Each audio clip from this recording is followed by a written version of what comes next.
Suresh Gopi effect ഒറ്റത്തവണ പ്രതിഭാസമാണ് എന്നത് വളരെ കൃത്യമായൊരു കാര്യമായിരുന്നു.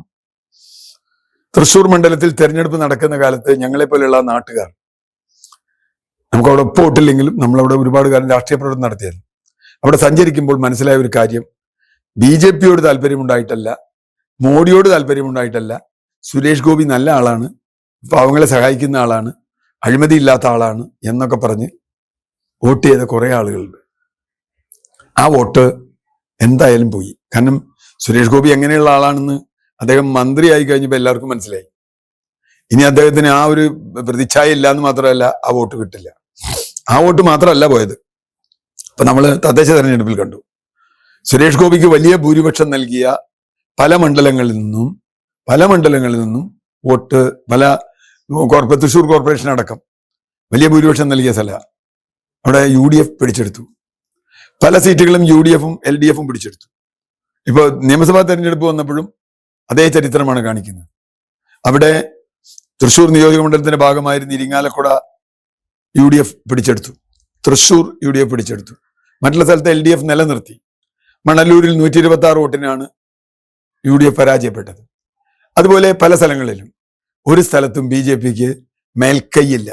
3-ാം സ്ഥാനത്താണ് എല്ലാ സ്ഥലത്തും BJP. ഇതുകൊണ്ട് അങ്ങനെ സംഭവിച്ചത്, BJP-ക്ക് 3-ാം സ്ഥാനത്ത് വരെ വോട്ടുള്ളൂ. സത്യത്തിൽ BJP-ക്ക് 2-ാം സ്ഥാനമുള്ള ഒരു മണ്ഡലവുമില്ല, തൃശ്ശൂർ മണ്ഡലം പോലും ഇല്ല, അസംബ്ലി മണ്ഡലം പോലും ഇല്ല. ഏത് ഗോപാലകൃഷ്ണൻ വന്നാലും ജയിക്കാൻ പോകില്ല. ഗുരുവായൂരൊന്നും ജയിച്ചില്ല, അവിടെ അടുത്ത് പോലെ എത്തിയില്ല. അപ്പൊ അതുകൊണ്ട് പുതുക്കാട് പോലെയുള്ള മണ്ഡലങ്ങളിൽ വോട്ട് വളരെ കുറഞ്ഞു. ഇത്തരം പ്രതിഭാസങ്ങൾ ഒരു തെരഞ്ഞെടുപ്പിൽ വരികയും അത് കുമിള പോലെ വളരുകയും കുമിള പോലെ തന്നെ പൊട്ടിപ്പോവുകയും ചെയ്തു എന്നാണ് തൃശ്ശൂർ നമ്മളോട് പറയുന്നത്. BJP നടത്തിയ അഭ്യാസമാണ്. മറ്റു പല സംസ്ഥാനങ്ങളിൽ BJP-യുടെ ഈ അഭ്യാസം വിജയിച്ചിട്ടുണ്ട്.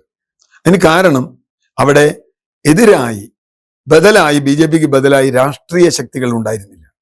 ആ സ്ഥലത്ത് ഏതെങ്കിലും ഒരു VIP-യെ അല്ലെങ്കിൽ ഒരു സെലിബ്രിറ്റിയെ മത്സരിപ്പിക്കും, അവർ ജയിക്കും. ജയിച്ചു പോയാൽ പിന്നെ മണ്ഡലം അവരുടെയാവും, മറ്റു രാഷ്ട്രീയ കക്ഷികൾ പരാജയപ്പെടും. അങ്ങനെ അവരോട് വേരുറപ്പിക്കും, BJP-ക്ക് പടരാൻ കഴിയും. പക്ഷേ തൃശ്ശൂർ അത് പറ്റിയില്ല.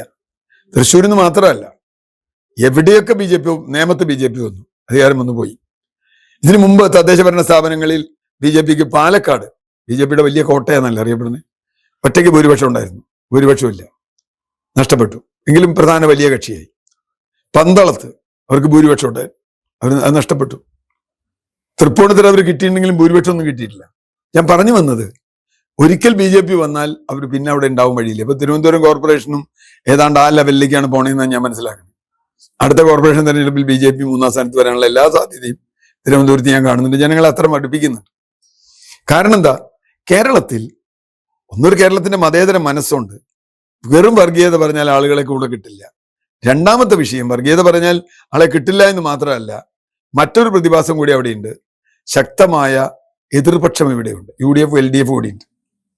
ഈ മതേതര വോട്ടുകളെ ഏകോപിപ്പിക്കാൻ UDF-നും LDF-നും കഴിയുന്നത് കൊണ്ട് ഏതെങ്കിലും ഒരു പേര് ജയിക്കും. BJP-ക്ക് മുമ്പോട്ട് പോകാൻ കഴിയില്ല. അപ്പൊ ഈ തൃശ്ശൂർ ഇഫക്റ്റ് വളരെ കൃത്യമായും പഠിക്കേണ്ട ഒരു ഇഫക്റ്റാണ്. തൃശ്ശൂരിലെ സുരേഷ് ഗോപി ഇഫക്റ്റ്. എങ്ങനെയെങ്കിലും ആളെ നിർത്തി ഏതെങ്കിലും ഒരു തെരഞ്ഞെടുപ്പ് ജയിച്ചത് കൊണ്ട് BJP-ക്ക് കേരളത്തിൽ വേരുറപ്പിക്കാൻ കഴിയില്ല എന്ന് തന്നെയാണ്. 2 ലക്ഷം വോട്ടാണ് തൃശ്ശൂർ നഷ്ടപ്പെട്ടത്. സുരേഷ് ഗോപിക്ക് കിട്ടിയേക്കാൾ 2 ലക്ഷം വോട്ട് കുറവ് എല്ലാ മണ്ഡലങ്ങളിലും. ഒരു മണ്ഡലം ഞാൻ പറഞ്ഞില്ല, 3-ാം സ്ഥാനത്താണ് മിക്കവാറും മണ്ഡലങ്ങളെല്ലാം, എല്ലാ മണ്ഡലങ്ങളും. 1-ാം സ്ഥാനത്ത് നിന്ന മണ്ഡലങ്ങളിൽ 3-ാം സ്ഥാനത്തേക്ക് പോകണമെങ്കിൽ അത് സുരേഷ് ഗോപിയുടെ ഒരു നിറമങ്ങലുണ്ട്. ഇനിയിപ്പോ സുരേഷ് ഗോപി മത്സരിച്ചാൽ BJP-ക്കാർ പോലും തൃശ്ശൂർ വോട്ട് ചെയ്യുമെന്ന് എനിക്ക് സംശയമുണ്ട്. കാരണം ഇല്ല, സുരേഷ് ഗോപിയുടെ പ്രഭ കണ്ട് വോട്ട് ചെയ്ത ആളുകളും വോട്ട് ചെയ്യില്ല. അപ്പോൾ BJP-ക്ക് ഇനി തൃശ്ശൂർ മണ്ഡലം എന്നത് ഒരു കാലത്തും കിട്ടാത്തൊരു കനിയായി മാറുകയാണ്. അല്ലെങ്കിൽ രാഷ്ട്രീയ കാലാവസ്ഥയിൽ അത്ര വലിയ മാറ്റം വരണം, അത് കേരളത്തിൽ അത്ര എളുപ്പമാണെന്ന് ഞാൻ കരുതുന്നില്ല. ഇപ്പൊ അവർ ജയിച്ച നേമവും കഴക്കൂട്ടവും പോലും, അല്ലെങ്കിൽ ചാത്തന്നൂർ പോലും അടുത്ത തെരഞ്ഞെടുപ്പിൽ അവർക്ക് പിടിച്ചു നിൽക്കാൻ പറ്റുമെന്ന് തോന്നുന്നില്ല. കാരണം അതിനകം അതിശക്തമായ BJP വിരുദ്ധ വികാരം അവിടെ ഉണ്ടാവും എന്നാണ് ഞാൻ കരുതുന്നത്.